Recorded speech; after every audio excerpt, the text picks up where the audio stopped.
All right. So the first thing we're going to cover over here with our injury prevention. Oh, hello. I can get my mouse to work right. So here at Clearfield City, we actually have our own skate park here. This used to be our old municipal pool. About 16 years ago, we built a new one in conjunction with the school district. So instead of just filling in our old pool, we turned it into a skate park. It actually was partially designed with Tony Hawk, so it's a fairly advanced skate park. As you can tell, we got multiple bowls here, some runs, some street piece elements, but the majority of it is some very large, very deep bowls. And as far as skateboarding safety goes, first and foremost, before you ever go out skateboarding, we recommend that people go out and check their equipment. First, obviously, your skateboard, your scooter, your bike. Make sure there's nothing loose, broken, cracked. If you have a metal board, make sure there's not any sharp edges on it, so that you can avoid injuring yourself or other riders out there. And obviously, your wheels are your most important portion of that. There, make sure they're not cracked or nicked or anything, so you're going to catch an edge and fall and get hurt. Obviously, as Jamie talked about earlier, with that motorcycle rider, skateboard more on the daring side of it. Most of the kids and protective equipment, and making sure that it's not just some cheesy one that meets the Computer Product Safety Commission standards. Closed-toed, slip-resistant shoes, and that's typically what we see out there. The part we rarely see are people with wrist, knee, elbow guards, as well as goggles or glasses as well. So those are just the real basic safety things that you should be doing before you go out participating in this activity, in this sport, just to make sure you're keeping yourself safe and avoid having to come and visit you guys. So and as far as safety goes, the very first, one of the first things you've got to do is learn how to fall. Most people don't realize there's a good way to fall and a bad way to fall. Most of us fall the bad way, where you just stick our arms out and stiffen up and hit the ground. And so our body has to absorb all of that shock and force. And that's where you see those injuries, especially with your wrists and shoulders. But the best way to fall, and this just isn't for skateboarding, but just life in general. So you can all go home and practice this. I'm sure your kids and your spouses will love that, to see how you can fall properly. So first and foremost is if you feel yourself falling, is to crouch down and get as close to the ground as possible. That way you're falling not as far, and then try to land on the fleshy parts of your body. So that would be, your stomach, your back, your butt, and try and roll with the fall, instead of just trying to stop yourself all of a sudden.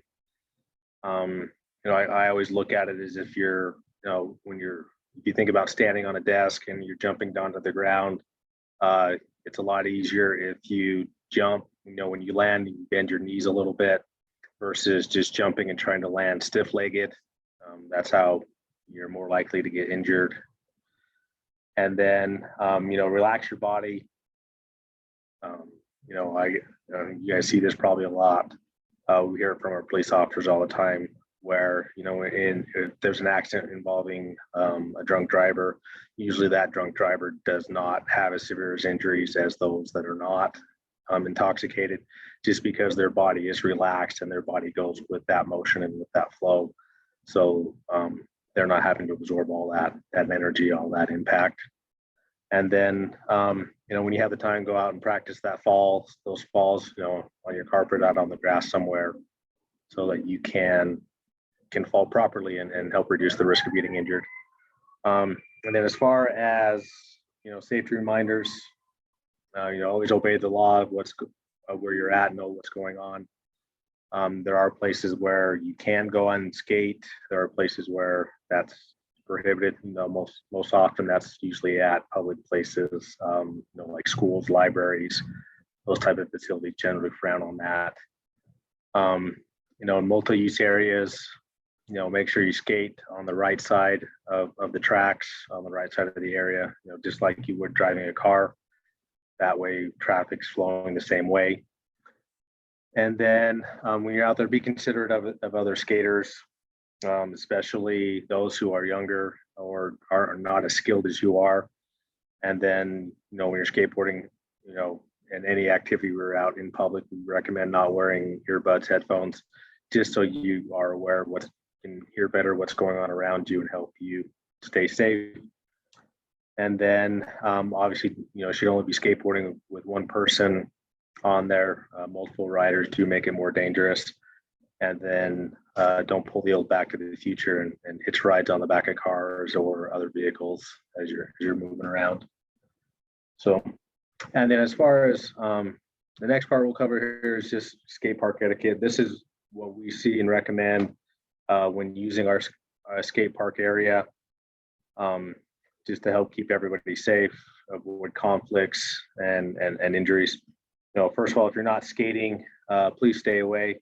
As you can see, our skate park actually has some grassy areas, but oftentimes you'll see some people that'll actually go out in the middle and just stand, out in the middle of the bowls or on the edge of these rims here while people are out making their runs. We do recommend that you stay back away from there so you're not impeding anybody's pathway and helping to avoid those collisions there.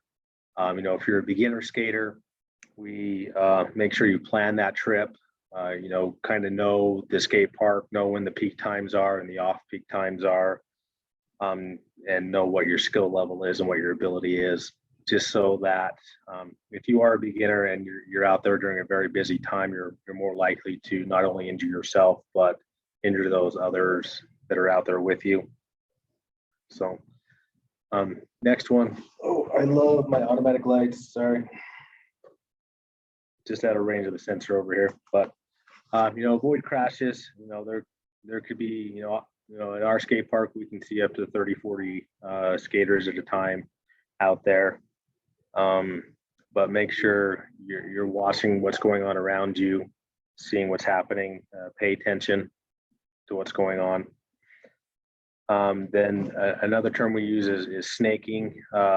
We don't promote that at all. And what snaking is when you're following another skater in front of you and you're trying to mimic what they're doing and following them around the skate park area. Again, that can lead to injuries, as well as it's just not good etiquette to do that.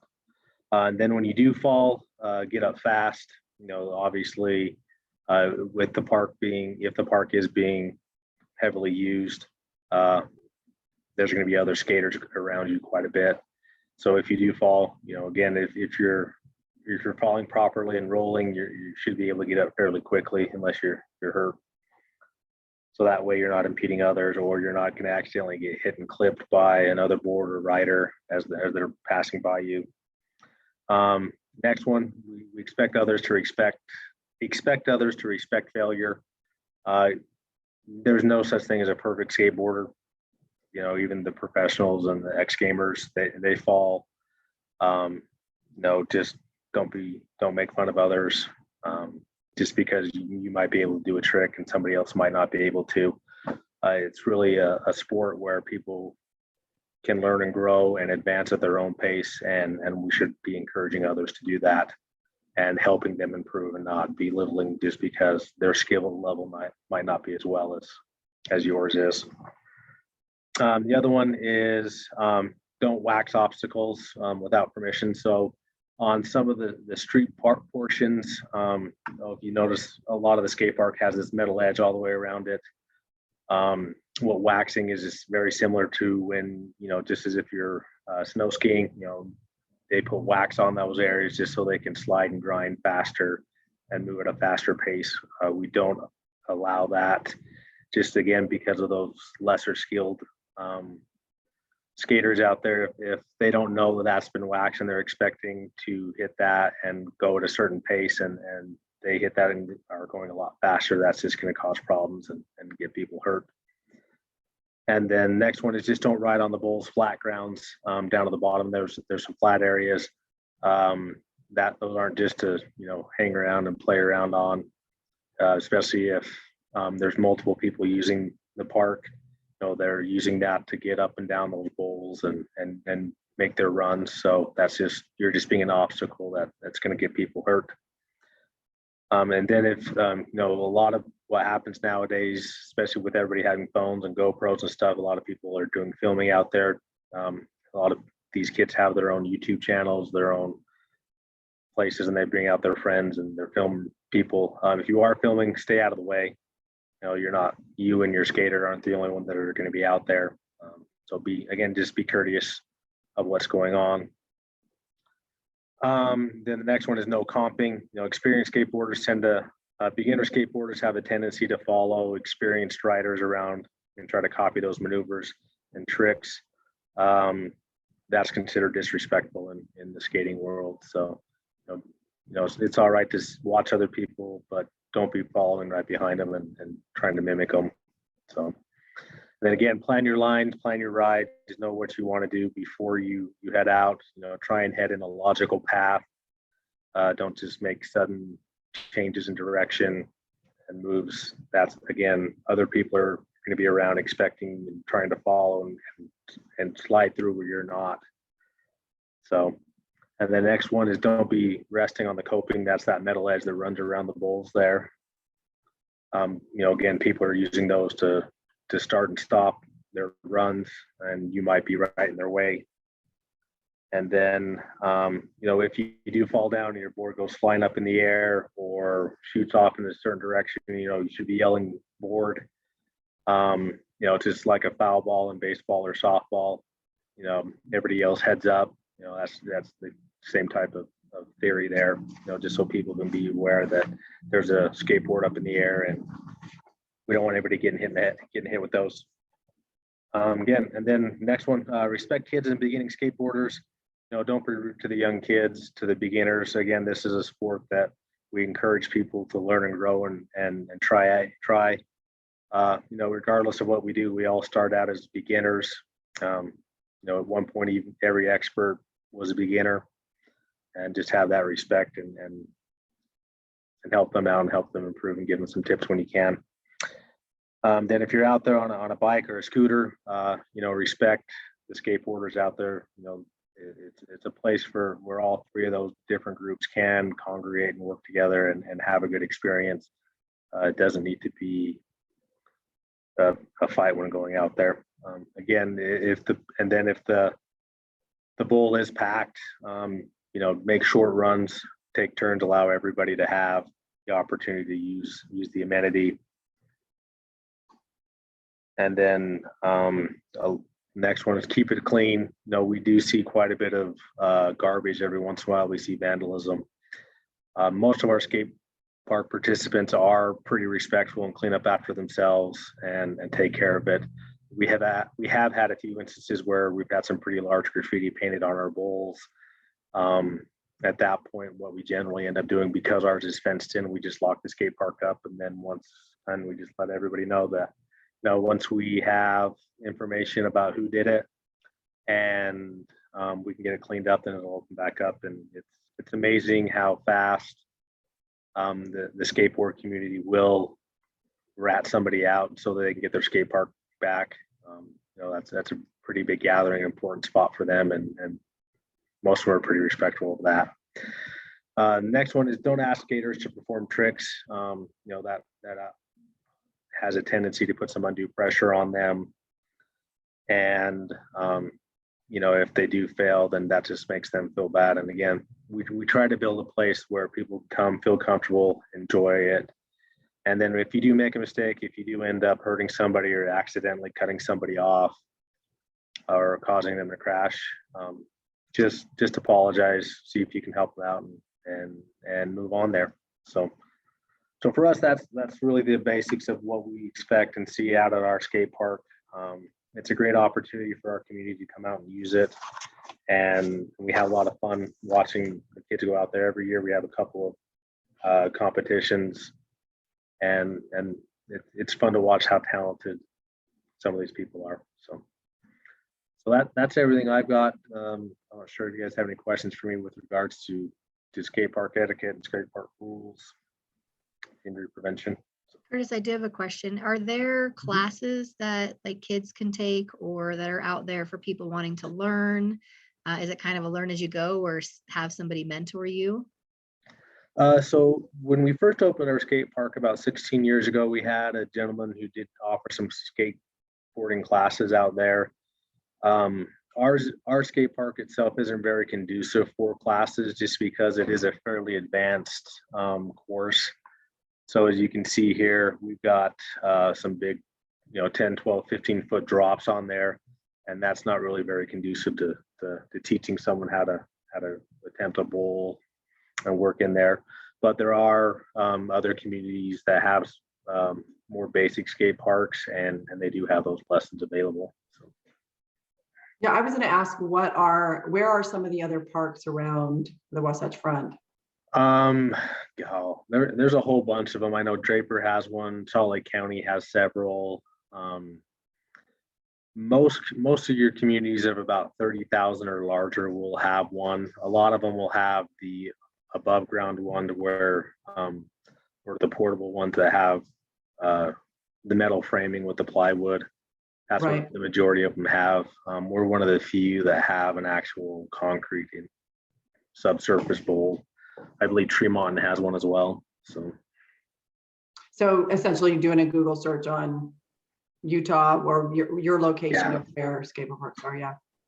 Yeah, usually if you visit the city's Parks and Recreations page, it'll have a list of their amenities at their parks, or if you just Google skate parks near me, there's a pretty good skate park community out there, and I think they have a couple of Facebook and Instagram pages that you can follow, and they'll go out and post where they're skating at, where those amenities are. Yeah, great, thanks. Yeah, that's great. I told Curtis when I called him and talked to him about this that I drove by a skate park and it hurt my soul that not one person had a helmet on. And it was packed. It was a warm day. There was a lot of people out there and not one person had their helmet. It made me sad. I know Zim's going to talk about that a little bit more. So does anybody else have any questions for Curtis?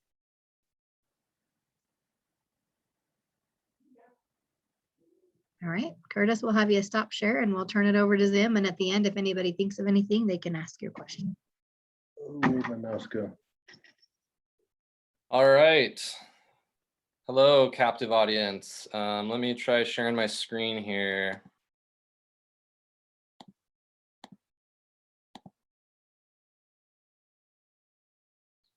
Oops. Now I'm getting, I got to update my security preferences to share my screen. Sorry about this. I've got a great bunch of pictures from Utah of longboarding though that you guys will get to see. So hopefully it'll be enjoyable for you. Will you tell us what the painting is in the background? I recognize it, but can't name it. It's The Garden of Earthly Delights by Hieronymus Bosch. Record the contents of your screen until it's quit. It's telling me I have to quit Zoom to share my screen. Are you able to just send us an email with your PowerPoint and then we can share? I did. I sent it to Jamie. Can we do that? Yeah, just give me 1 second and I'll pull it up. And then I will just give you mouse control and you'll still be able to run through it. Awesome. Of course. I sent an updated one like 10:30 today. I saw that one. Perfect. I managed to talk to some of my buddies and get some good photography from the Wasatch Front here. So nice. Okay, now I think my Outlook is finally opening. So I try and close it when I'm on, so there's not a bunch of dings. I'm letting everybody know when all my emails come through. Okay.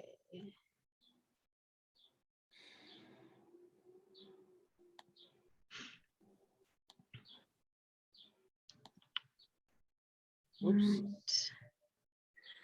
Oh, did you get yours up, Zim? Yeah, can you hear me? Yeah, I can hear you. I was Okay. gonna pull it up and it said that we were gonna stop share for you, but if you've got it going, let's roll with it. That would be better because I have a couple videos that are important. Yeah, absolutely. You're set. We can see it. We can see YouTube up right now. So All right. So as was kind of touched upon, I think there's this whole sort of mystique to skateboarding and longboarding that they're like dangerous, risky, kind of like fringe activities. And it's my contention that skating safe is actually rad, as you can see there. So we're gonna go through it, maybe. All right, so this is a particularly relevant discussion. I know we have a bunch of people getting nursing contact hours through the U for this. And as you may have noticed, the University of Utah in particular is a huge spot for longboarding. The track system is basically like a chairlift that turns campus into like a longboard resort. But Utah more generally, as you'll see in some of these pictures, is a huge spot for longboarding. Utah is maybe second or third fiddle to California as far as like how big longboarding is in the area. So it's good that we're doing the community outreach to potential longboarders, and it's also good for medical providers to be aware of the mechanisms of injury involved and some of the epidemiology. So yeah, the Utah mountains, Utah landscape provide all sorts of terrain for all sorts of different disciplines of longboarding or skateboarding, like slalom, free ride. There's actually a Utah picture there. Park skating, which we already touched upon. Thanks, Curtis. This is actually the West Valley skate park on a busy day. It looks pretty fun. You got some kids there and some older skaters shredding. Street skating. More and more electric skateboarding or commuting is a big thing.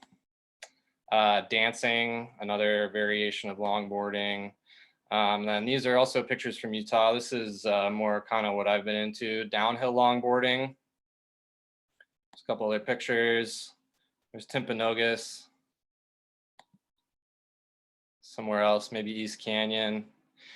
And even besides gnarly activities like downhill racing, all sorts of great places to even just push around in our local parks or empty parking lots, something like that. So point being, lots of great places to skate here, lots of skaters.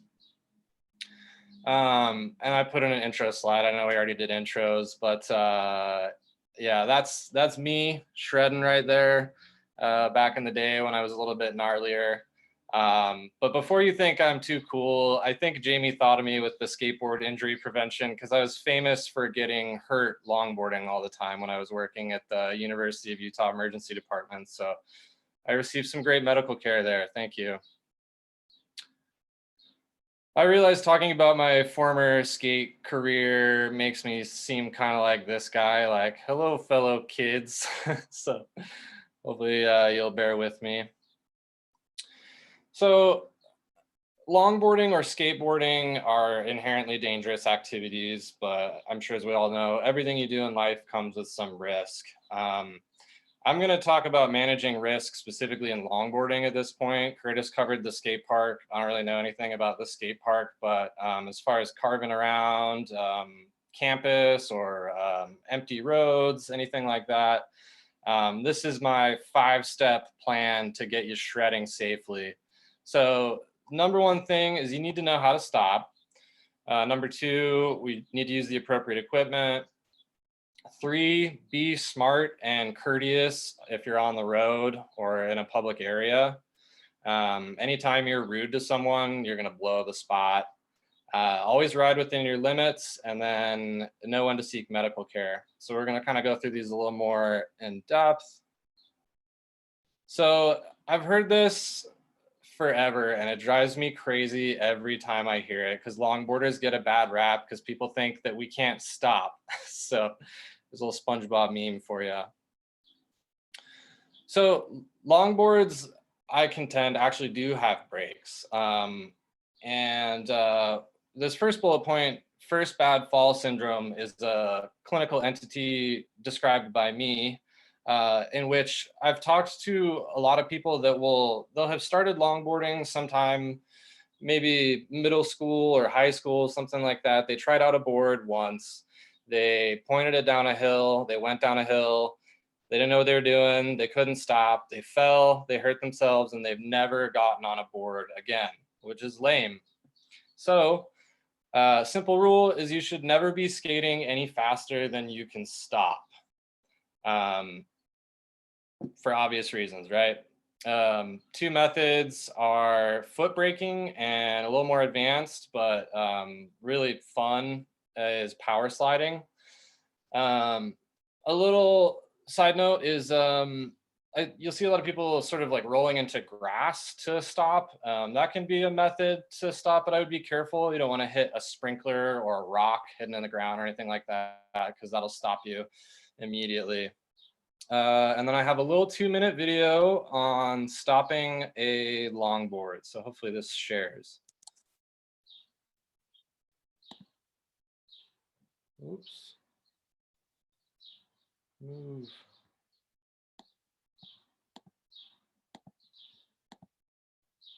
Oh no.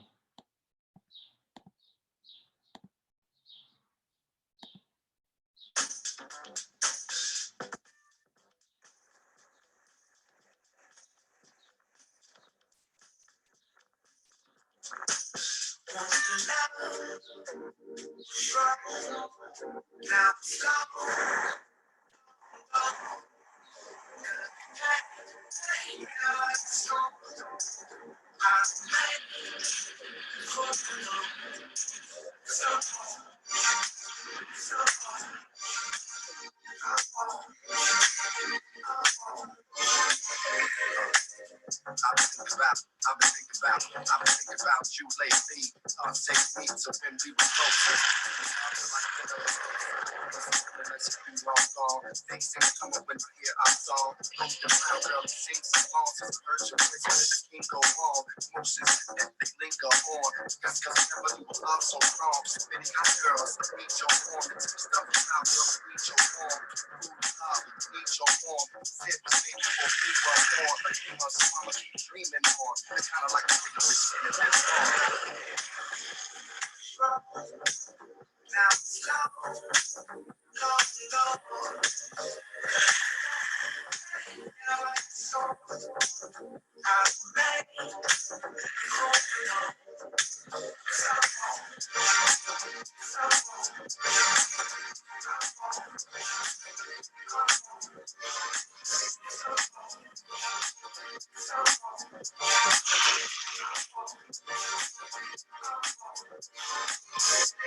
They say you don't want no more, cause you got to what you got is gone.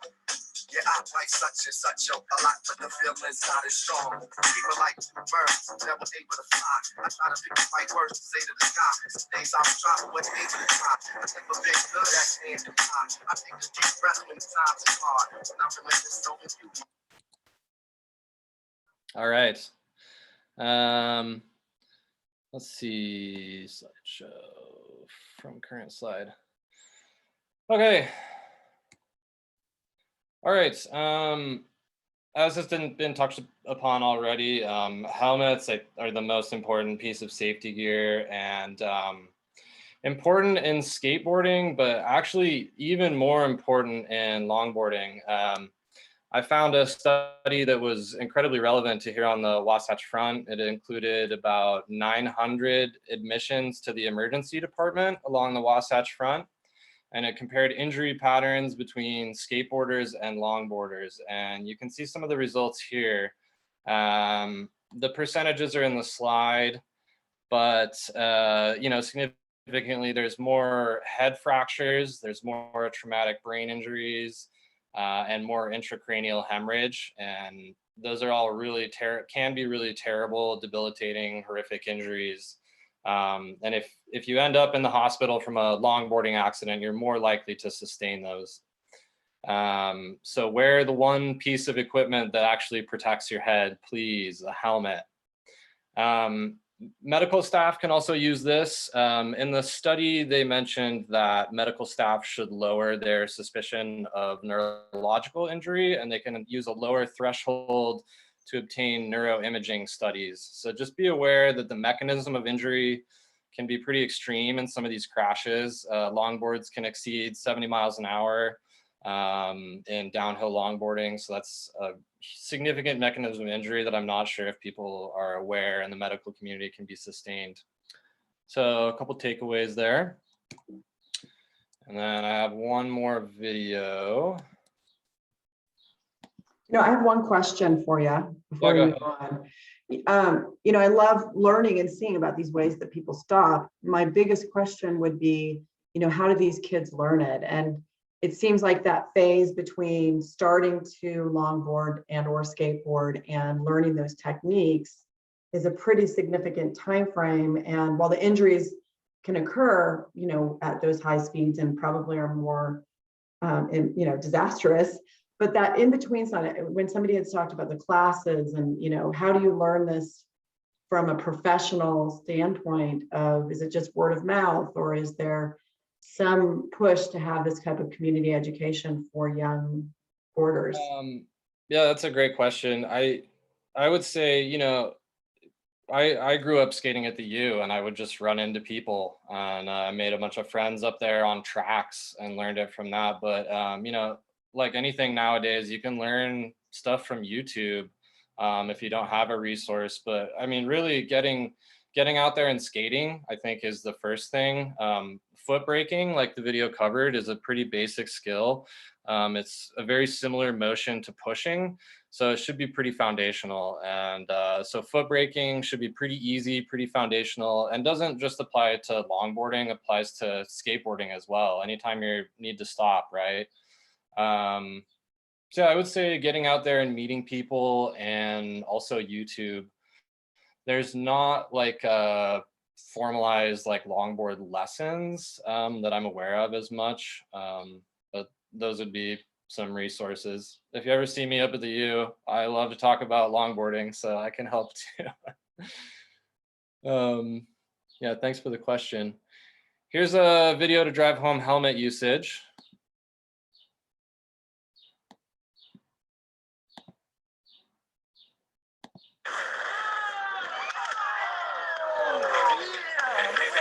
Here's you go. Kristen, you good? Helmets. I love helmets.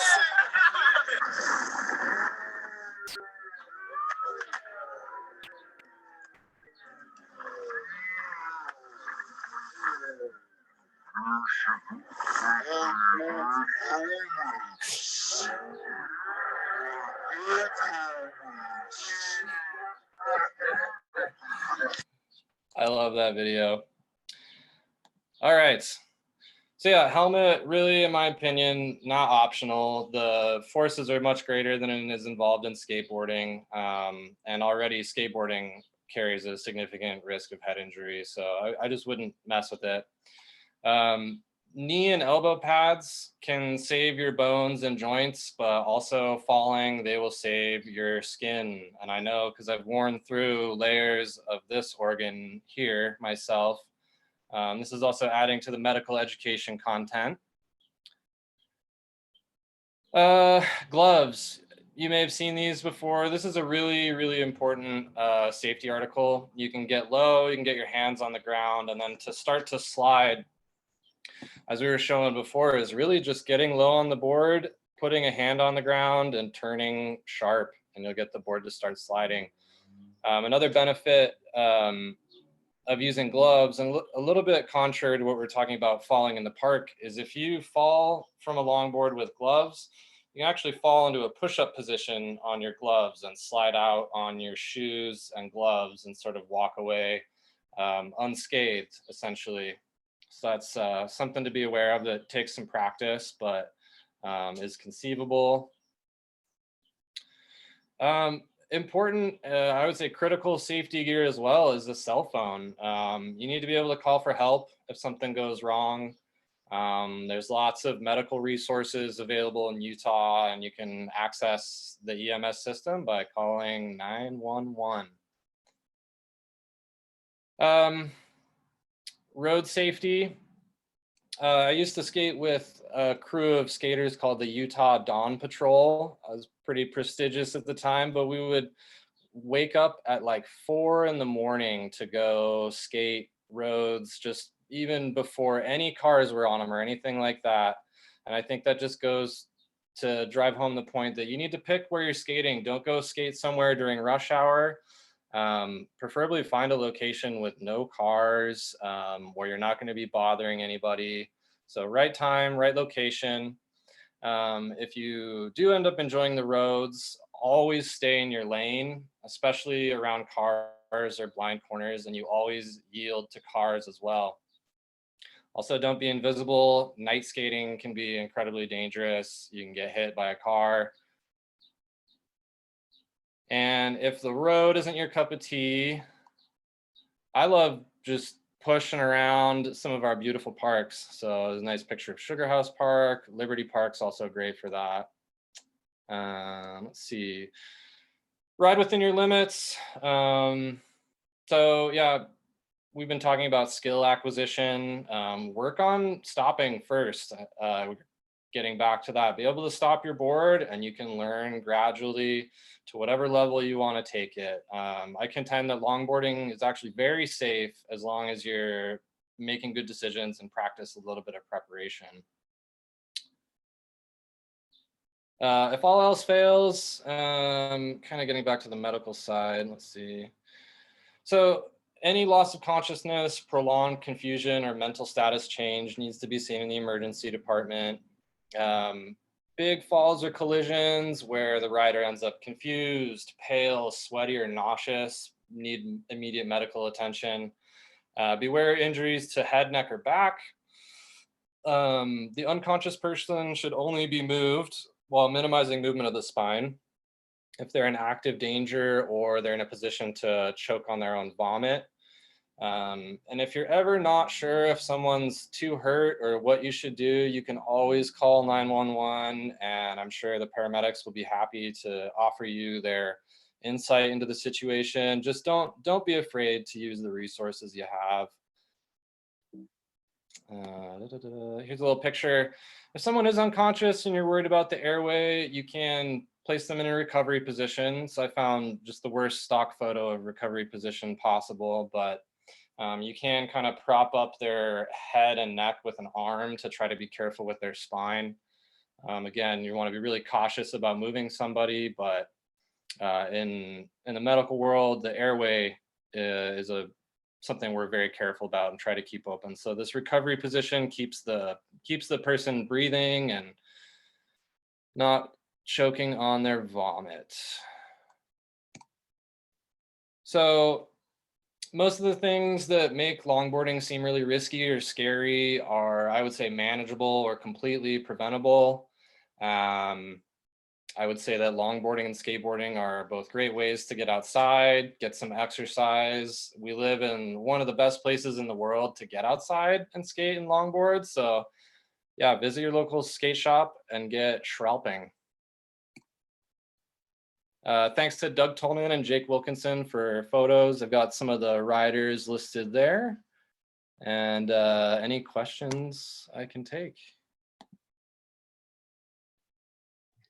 Hey, Zim, do you carry a first aid kit with you? Just by question, or is that something obviously you would recommend? And if so, what would you carry in it? To be honest with you, I don't. What I do have is supplies to treat like abrasions and things like that at home. So it's really nice to have like non-stick pads. We're talking about road rash, which probably everyone is familiar with. So when you get home, you want to clean that thing off, get some non-stick pads on it. If you can prevent scab formation and keep changing those non-stick pads pretty often, that's going to heal it the most quickly. But really, for me, my own decision is that either the injury is going to be so minor that I can just treat it when I get home, or it's going to be so, and on the off chance that it is a major injury, I'm just going to call 911. But that's my own decision. Definitely a good call to carry like a first aid kit or something like that.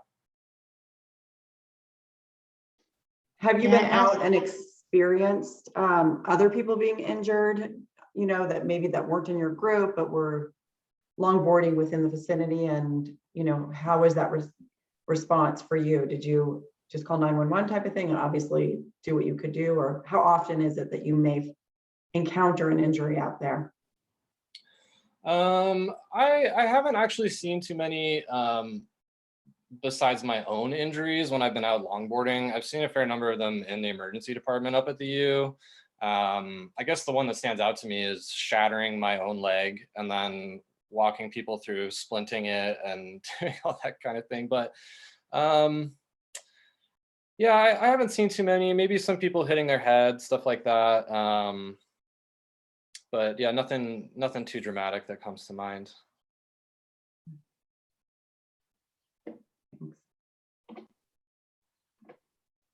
Yeah, and so Zim, are there any spots in Utah where possibly somebody wouldn't get cell reception, that they might get injured, that they'd want to maybe carry GPS? Is there any places like that that are popular?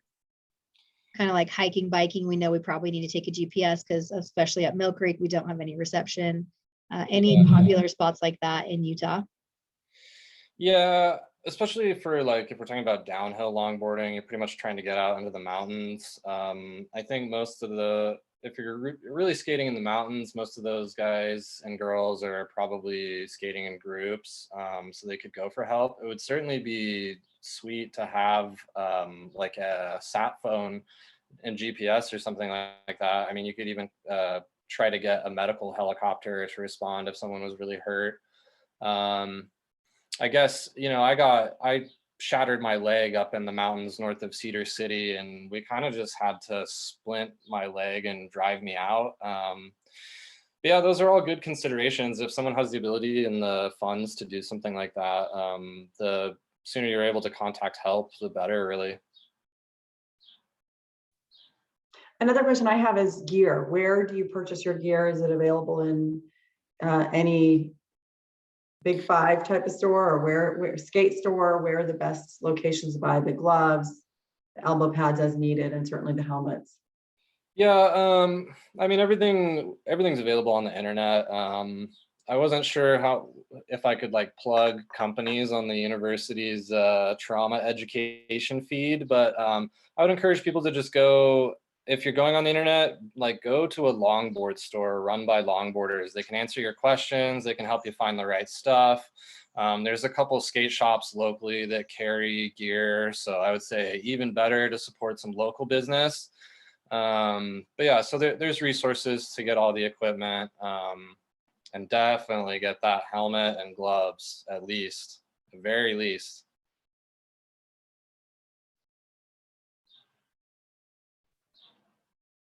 Awesome. Are there any other questions for Curtis or for Zim? I don't think I can call him anything else but Zim, because that's what I've called him for years. So it's just habit. Well, thank you guys. Yeah, thanks everybody for joining. I'm going to launch this final poll. So if you want your contact hours, you can get this going. Curtis, do you have anything else you thought about that you'd like to add, or?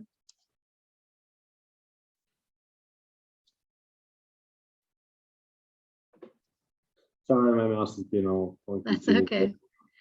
No, I just wanted to say thanks for the opportunity. Great to meet with you guys, and get out and enjoy what Utah has. Not only in our local parks, but out in neighborhoods and up in the mountains and everywhere. So definitely take advantage of it. Yeah, I think it is great. It's great to get out there and enjoy, but like Zim said, please wear your helmet. A traumatic brain injury can change your life in a split second, and you still look cool with the helmet on. I promise. You really do, and it saves your brain.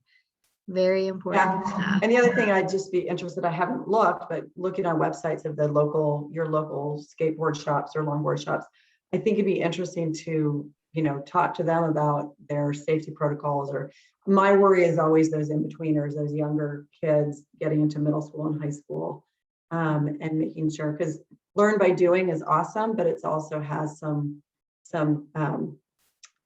risks that can be pretty devastating for some people. So I love that you're talking about the safety and the helmets and all those things. And I'll start looking around at some of our board shops and see what's actually doing. And it could be a good project to set up something within the skateboard community and shops if it's not already there. Mhm. Always happy to promote safety. All right, you guys, well, you get a few minutes of your afternoon back. I'm going to go out and say hi to EMS as they come through at the hospital right now for EMS week. But again, thank you everybody for joining. This will be up on our YouTube playlist. So all of our injury prevention videos are up there. So Curtis and Zim, you will have access to that as well. So you guys can see that and share whatever you would like. And again, we thank you both for joining us today, sharing with us your knowledge. And yes, I will always remember Zim for his shattered leg with longboarding. And again, happy EMS week. You guys have a great afternoon. Thanks for joining. Thank you.